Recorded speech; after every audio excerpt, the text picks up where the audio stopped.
A small request before starting the video. If you love the channel's topic, then subscribe to the channel now and press the bell icon next to it. Because one of your subscriptions encourages me to make better videos. Consider Kate Middleton as a woman enjoying a fairy tale life. But what? Many are unaware of the hardships her parents endured to bring her to this position. Expect a tragic tale of how royalty is established. The scene isn't pretty.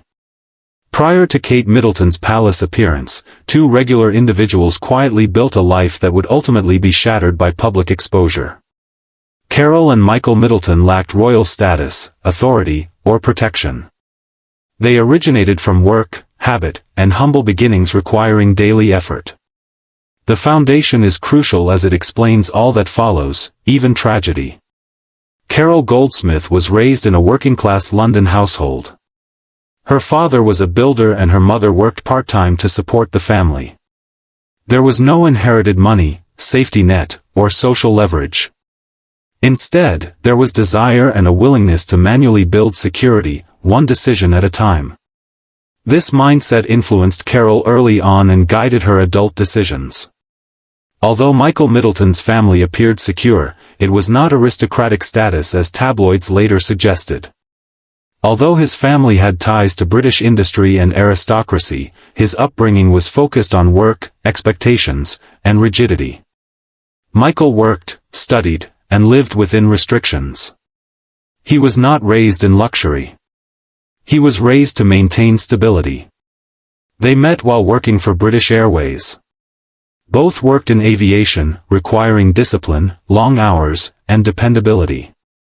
Their relationship was shaped by schedules and responsibilities, not romance or spectacle. When they married in 1980, they did not pursue status goals. They were establishing a practical life through job and incremental advancement. Early in their marriage, they were financially cautious. They lived within their means and saved wisely. Carol left her job after having their first child, Catherine, and identified a market niche when planning children's parties. Parents faced restricted supplies, cumbersome ordering, and a lack of cohesive solutions. This observation was unromantic. It was logistical. This is significant as Party Pieces was founded on problem-solving rather than enjoyment. Carol founded Party Pieces in 1987 at home. The mail-order firm grew slowly without investors or media attention. Later, Michael left British Airways to support the company's progress and joined full-time. This choice was risky. Giving up a solid job for a family company meant relying on execution. For years, it worked. The corporation had steady growth in the 1990s and early 2000s. The company enlarged its catalog, enhanced distribution, and moved to larger facilities. Children participated in informal help by packing boxes and aiding during busy seasons. The company funded their education, including private schools and university tuition. This is where public narratives begin to distort reality. The Middletons did not get to high positions by inheritance. They funded it with earnings. Business profits directly funded all educational fees, tuition payments, and advancement opportunities. The distinction was later overlooked by opponents who prioritized privilege above explanation. Kate met Prince William at the University of St. Andrews, where Party Pieces were profitable and stable. The Middletons were wealthy but not invincible. Their fortune was linked to the business. It was not diversified between estates or trusts. This reliance later became a vulnerability. The Middletons were drawn into a life they never wanted when Kate's relationship with William became public. Press interest rose. Their business was inspected. Their history was investigated. Their social status was freely contested. Personal choices were no longer private for the first time. Carol, in particular, ignited. She has been portrayed as ambitious, domineering, strategic, or calculating. None of these designations were supported by evidence. These interpretations were pushed on a woman who had established a company and sought stability for her children. The tale persisted and never completely disappeared. Michael was less conspicuous and quiet. The pressure affected him too. Although he liked privacy and routine, he found himself living near an institution that relied on exposure and symbolism. The Middletons were supposed to perform impeccably without a clear definition. Despite this, the family maintained normalcy as much as possible. They did not seek media deals. They did not commercialize access. They did not share stories. They would later forget their restraint when circumstances altered. This part of the story is not terrible due to loss. It is terrible due to frailty. Everything the Middletons built relied on momentum, prudence, and balance. None of them thrive in the spotlight. The hard ethic that led to their success left little room for public error. In 2011, when Kate married into the royal family, her parents were no longer just company proprietors. They symbolized. Expectations followed their every move. Any success was doubted. Any error was accentuated. Anonymity was forever lost. The once simple family story of struggle and upward progress is now scrutinized, waiting for stress to reveal cracks. Stress was coming. By the time the world changed, the Middletons were already carrying unasked for weight. Party pieces evolved beyond a family company. This emblem was associated with a future queen. This relationship altered the interpretation of both successes and failures. Previously commonplace commercial risks now have reputational ramifications. Party pieces followed a predictable cycle for years. Event types include seasonal demand, children's celebrations, school events, marriages, and birthdays. The successful business model relied on people gathering. The orders were placed in advance. Stock movement was consistent. Warehouses operated on a rhythm. The beat was unstable while appearing solid. Online retail expansion led to increasing competition. Larger platforms offer lower pricing. Consumer preference switched to convenience over curation. Party pieces gradually added more products and modernized processes. However, the underlying model remained susceptible. It relied on unbroken physical events. The pandemic followed. Within weeks, occurrences ceased. Events were cancelled, schools shuttered, and gatherings vanished. The market for party components nearly dropped overnight. This was not a progressive decline. The stop was abrupt. Orders ceased. The stock remained unchanged. Fixed costs persisted. Warehousing fees continued. Staff obligations remained. The supplier bills kept coming in. A business based on celebration faced a lack of celebration and no immediate recovery path. During this time, Carol Middleton apparently stepped back from daily operations to prioritize family and health. Internal leadership changes occurred at the worst possible time. The company required immediate reorganization due to unanticipated circumstances. It went into survival mode. First, losses accumulated slowly. The credit was extended. Payments were delayed. Hope for a post-pandemic recovery was unfulfilled. By the time restrictions were eliminated, consumer behaviors had irreversibly shifted. Smaller gatherings replaced larger ones. Tightened disposable income. The inflation crept. Party parts tried to recover. The company adjusted inventory and sought funding. No amount was enough. The business's formerly profitable scale now hinders it. Overheads anchored. What was previously manageable became overwhelming. The company went into administration in 2023. The stats were brutal.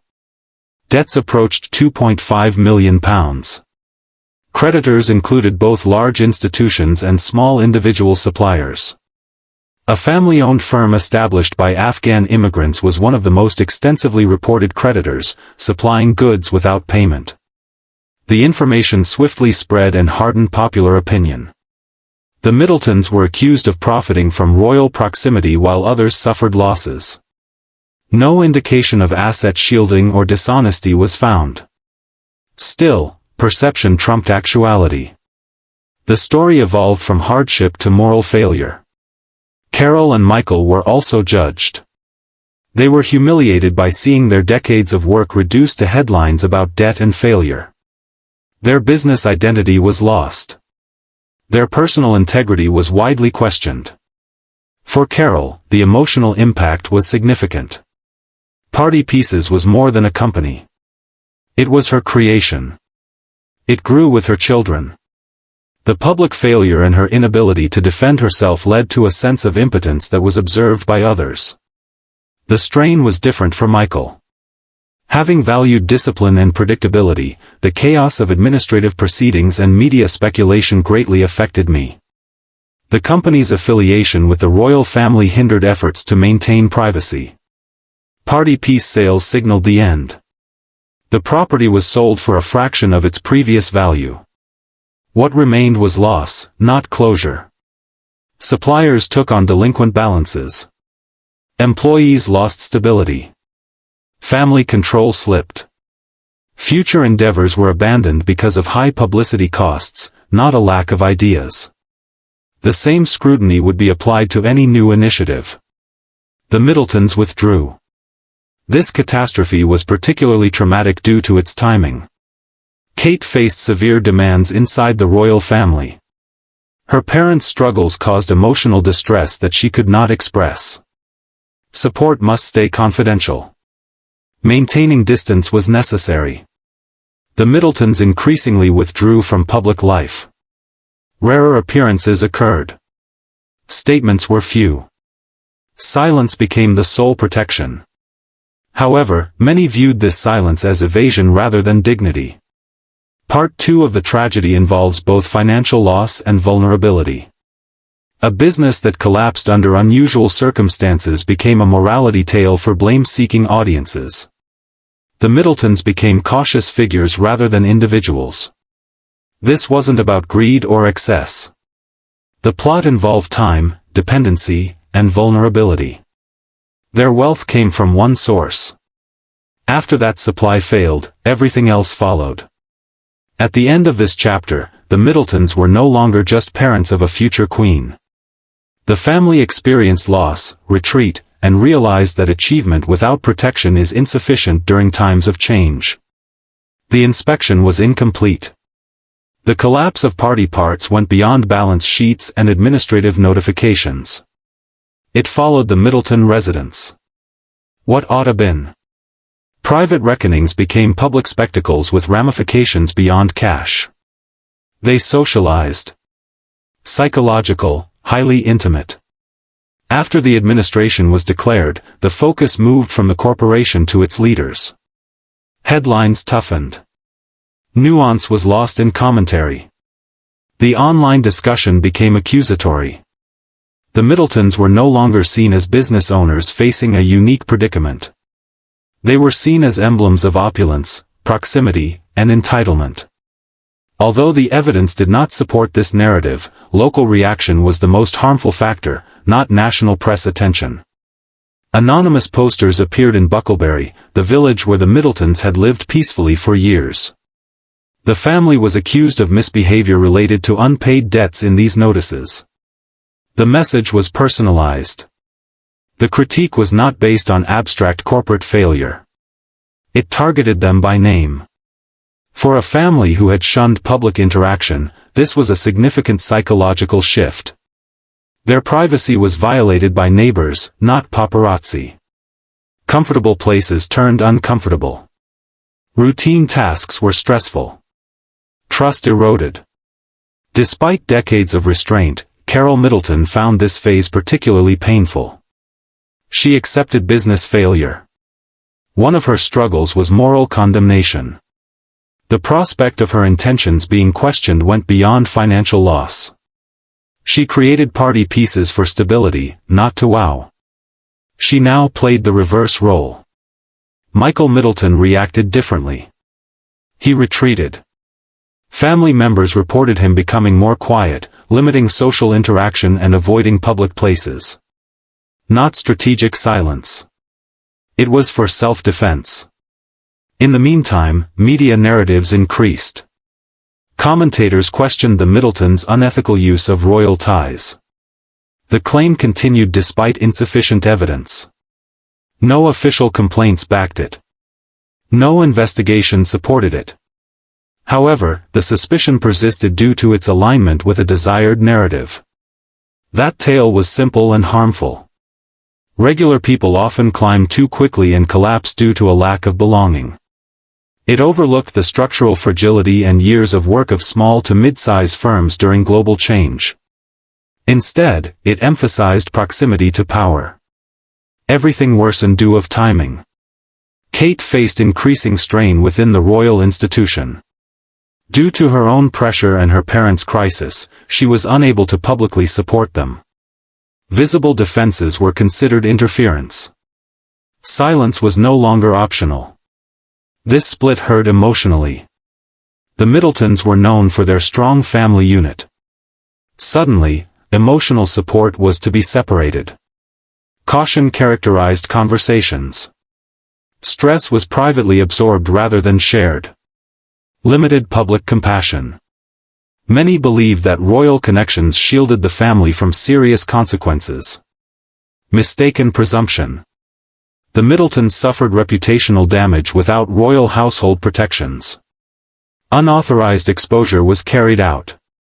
Continuing scrutiny revealed new layers of controversy. Carol's brother, Gary Goldsmith, re-entered the spotlight. Once again, his legal difficulties and public behavior were related to the Middleton name. Despite being unrelated to party pieces, his visibility sparked criticism. Gary formerly had a conviction for assault and was known for his explosive behavior. The decision to appear in reality TV further complicated perceptions. The media portrayed him as an extension of the family despite his limited involvement in their life and business. The Middletons were frustrated by this association. They have for years maintained boundaries. These acts of individuals were considered collective responsibility. The emotional impact increased. When the family needed stability and solitude, a relative's choices were beyond their control, causing repeated exposure. There was a complete blurring of personal accountability and communal identity. The Middletons did not comment publicly.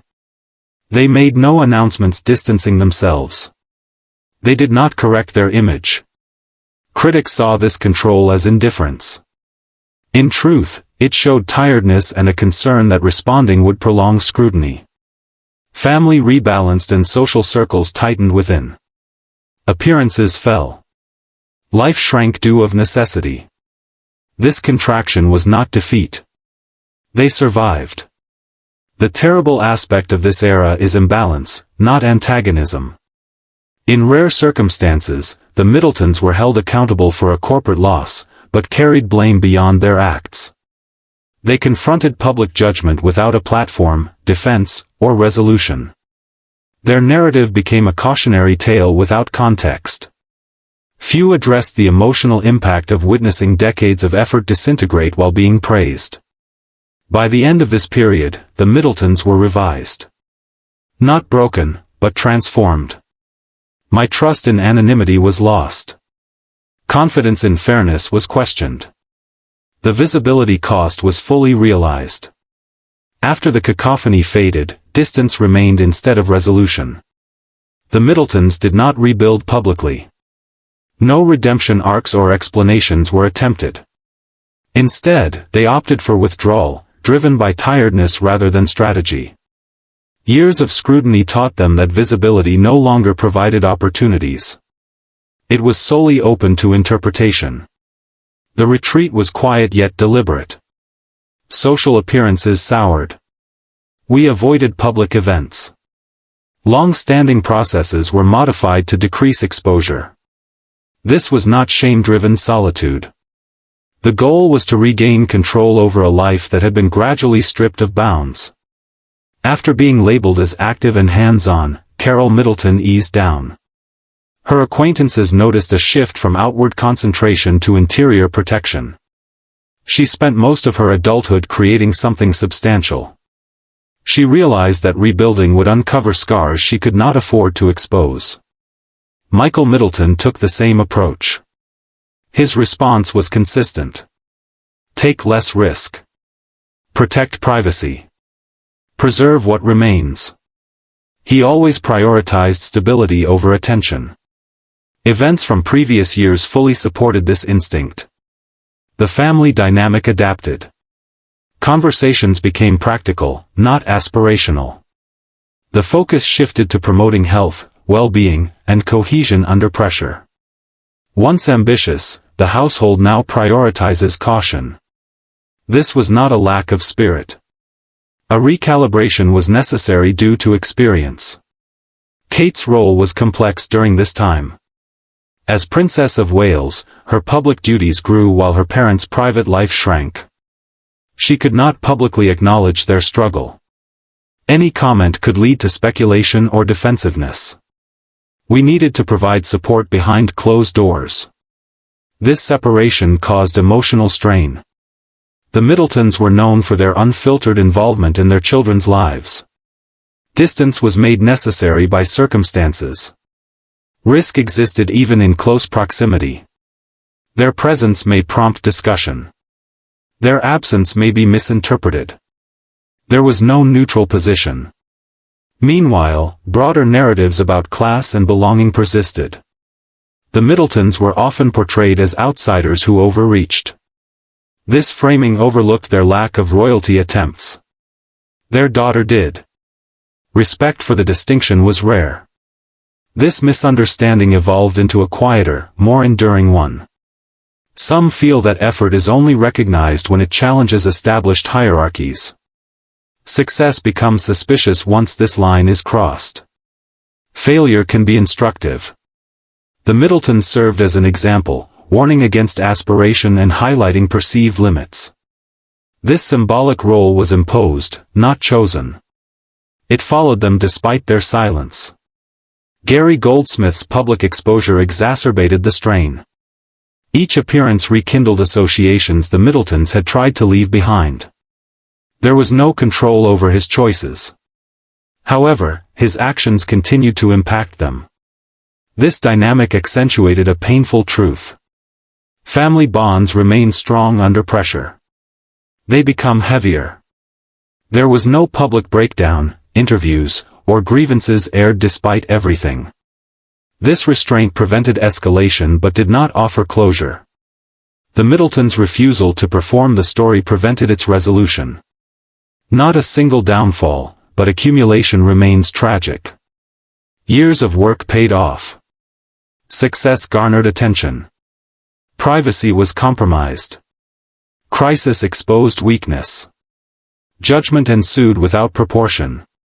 Middletons avoided ruin. Family ties remained. While they maintained dignity, they lost the ability to live in anonymity. The loss cannot be quantified or recovered. Their story is caught between two worlds, too ordinary to be royal, too visible to be private, and too restrained to defend themselves in a culture that values spectacle. The family did not provide any lessons, statements about resilience, or narratives of reinvention. Only continued absence was reported. Absence is often misinterpreted as retreat. It is actually a refusal. Refusing to let personal pain become public entertainment. Non-contentment after loss. They refuse to explain a life that was not meant to be closely observed. The story concludes with quiet persistence, not reconciliation or redemption. Moving forward, the Middletons encounter unexpected experiences and consequences. The tragedy is not just the collapse, but also what followed. The understanding that attention is never fully lost. Standing too close to history can ruin even the most careful lives. No royal tale here. It is human. The issue remains unresolved as real life rarely provides answers.